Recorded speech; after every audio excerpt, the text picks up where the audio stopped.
Aujourd'hui, nous sommes le 29 janvier.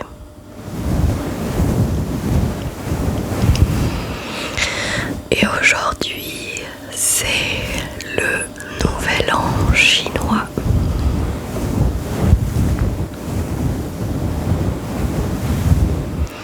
Alors, je vous propose de découvrir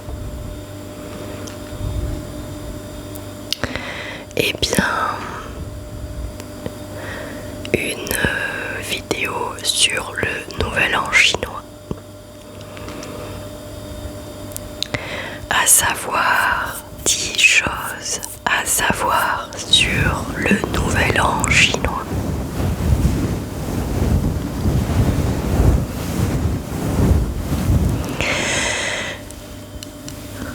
Ce 29 janvier 2025 marquera le début de l'année du serpent.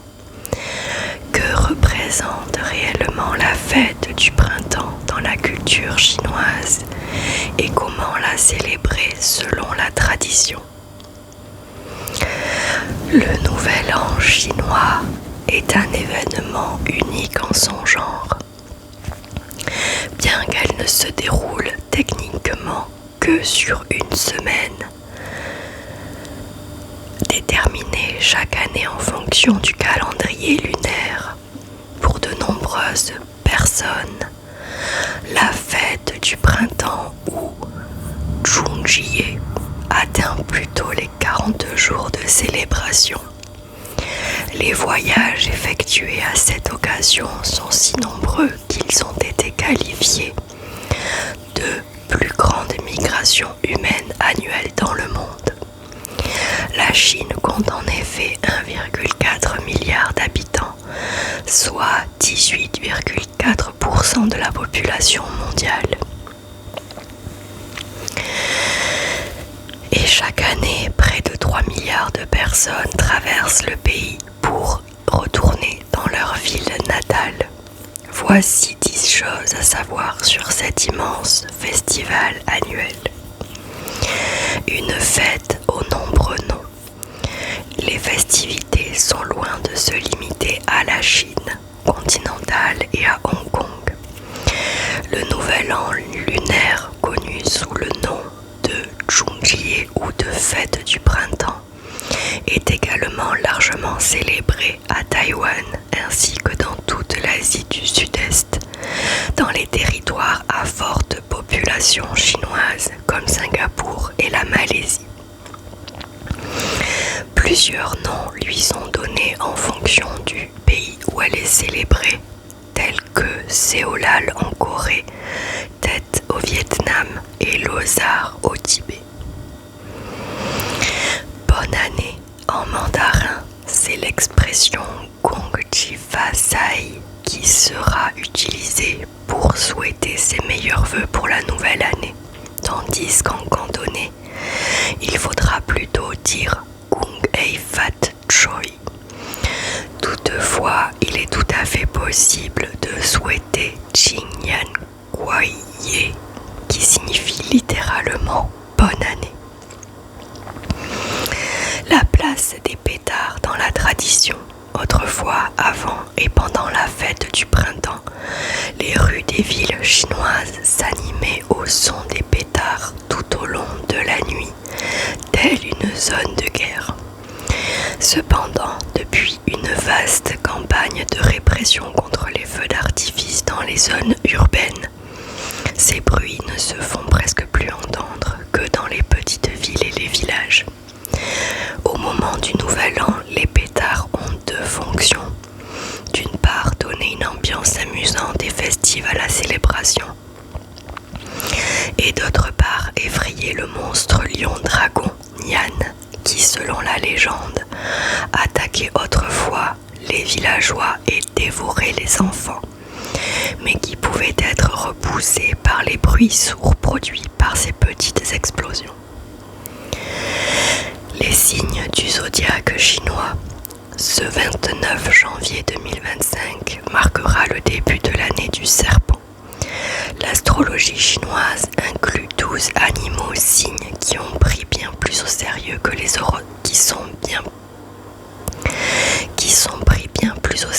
les horoscopes présentés à la fin des magazines.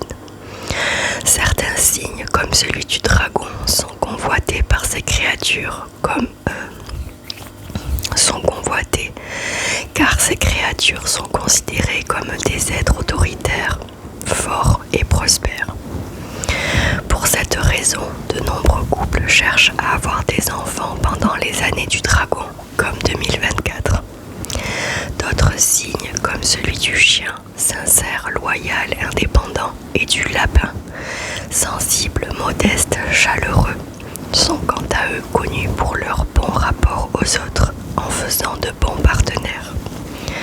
Votre signe est déterminé par votre année de naissance, selon le calendrier lunaire. Si vous êtes né entre le 17 février 1988 et le 5 février 1989 par exemple, vous êtes du signe du dragon. Cependant, contrairement à ce que l'on pourrait croire, les années zodiacales, toutes les années correspondant à votre signe, tout au long de votre vie, ne sont pas porteuses de chance. Vous devrez vous méfier et conjurer le mauvais sort.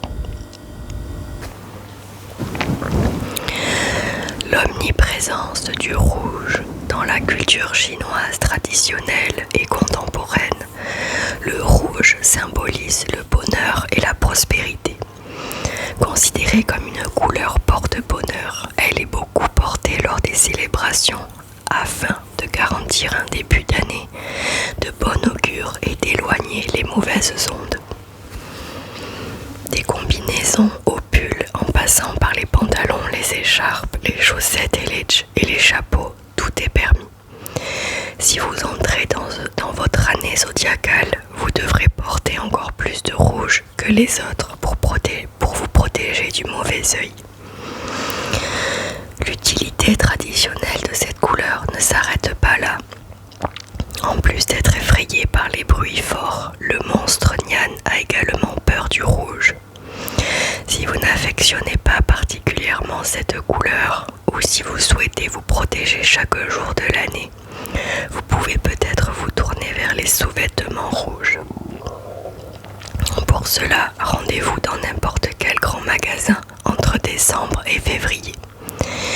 Ou arrêtez-vous à l'un des nombreux stands de rue qui vendent des chaussettes et des sous-vêtements pendant les festivités.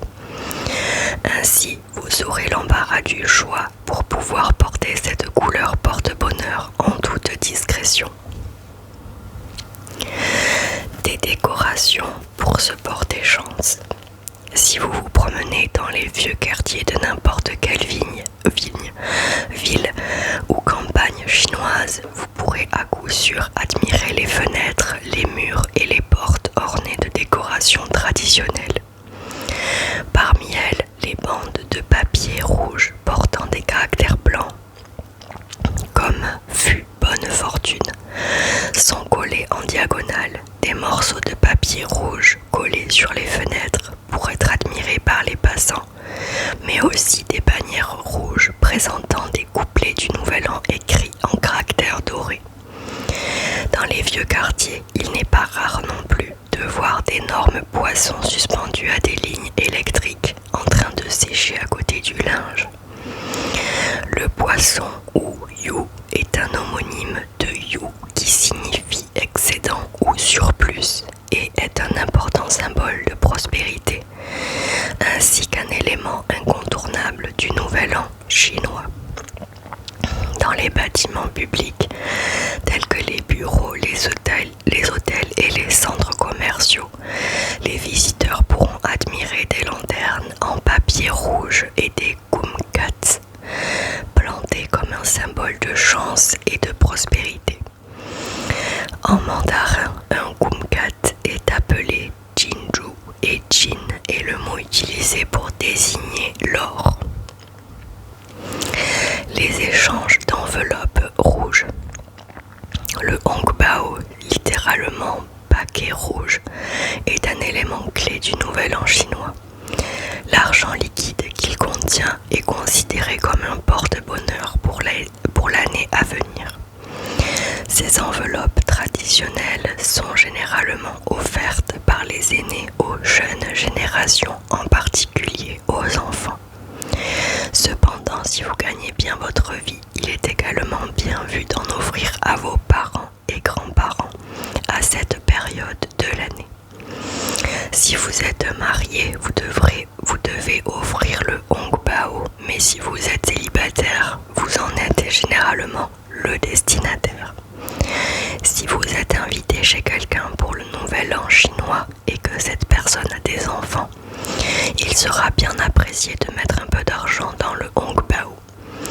Si vous voyagez dans le nord du pays, optez pour un chiffre rond et dans le sud, utilisez des chiffres porte-bonheur, c'est-à-dire tout ce qui contient un 6 ou un 8. Attention toutefois, ne donnez jamais un multiple de 4 car ce chiffre symbolise la mort. Une nouvelle coupe pour la nouvelle année. Avant minuit, le jour de l'an, les salons de coiffure sont en effervescence. Les clients souhaitent absolument se débarrasser de la malchance de l'année précédente afin de profiter d'un nouveau départ pour la nouvelle année. Pour éviter de gommer ce surplus de chance, ne vous lavez pas les cheveux pendant 24 heures après votre passage chez le coiffeur. Louez un rendez-vous galant. En Chine, la régénération née sous la politique de l'enfant unique a aujourd'hui entre 30 et 40 ans. Nombre d'entre eux sont poussés par leurs parents et leurs 4 grands-parents à se poser et à avoir des enfants. Taobao, le concurrent d'Amazon, créé par le titan du commerce en ligne Alibaba, propose une solution. Louer un ou une partenaire. Les prix varient mais tournent autour de 10 € de l'heure ou plus à la journée si il ou elle doit parcourir une longue distance pour rejoindre votre ville natale. Comment profiter au mieux de la fête? La fête du printemps est principalement célébrée à la maison en famille. Bien que les restaurants soient fermés le jour J à l'approche du Nouvel An, on se délecte d'énormes assiettes de raviolis chinois. Et le passage de 23h à 1h du matin. Oh, j'ai oublié des mots. On se délecte d'énormes assiettes de raviolis chinois dont le nom Xiaoxi rappelle. C'est des caractères chinois. Xiao signifie échange et Xi le passage de 23h à 1h du matin. Autrement dit, vous échangez l'ancienne année contre la nouvelle en dégustant des pâtes fourrées et moelleuses. Avec l'interdiction des feux d'artifice dans les villes, vous ne pourrez pas reproduire les traditions bruyantes du Nouvel An grégorien que nous connaissons en France. Si vous ne vous invitez pas à dîner chez quelqu'un, la meilleure option est de participer aux foires organisées à l'intérieur des temples de Pékin. La plus importante a lieu dans le parc d'Itan, qui sera orné de voûtes de lanternes rouges suspendues dans les airs et accueillera des représentations chaque jour de la célébration, telles que des danses folkloriques tibétaines, une reconstitution des prières traditionnelles de la famille impériale pour demander une bonne récolte, et des spectacles de magie pour divertir les petits comme les grands.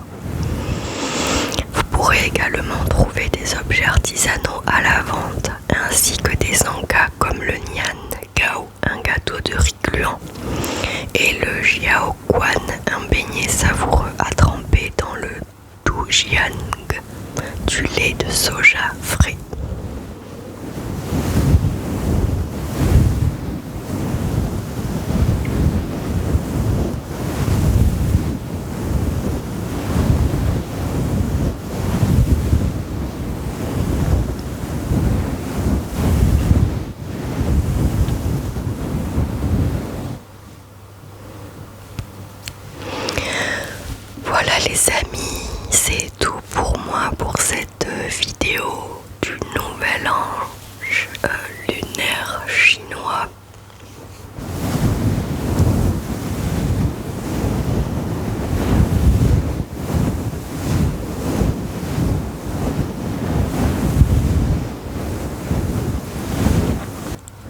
J'espère que vous allez bien les amis et que tout roule pour vous.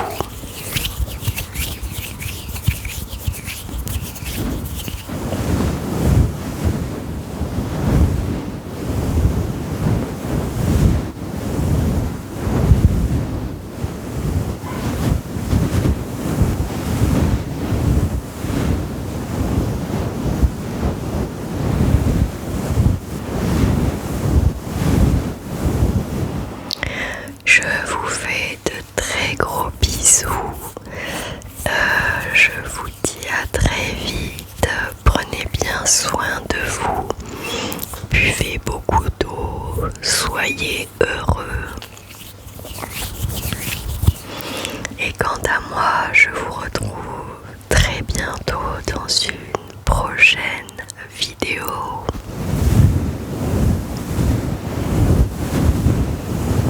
Bisous.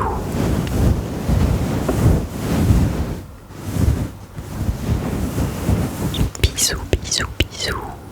À bientôt.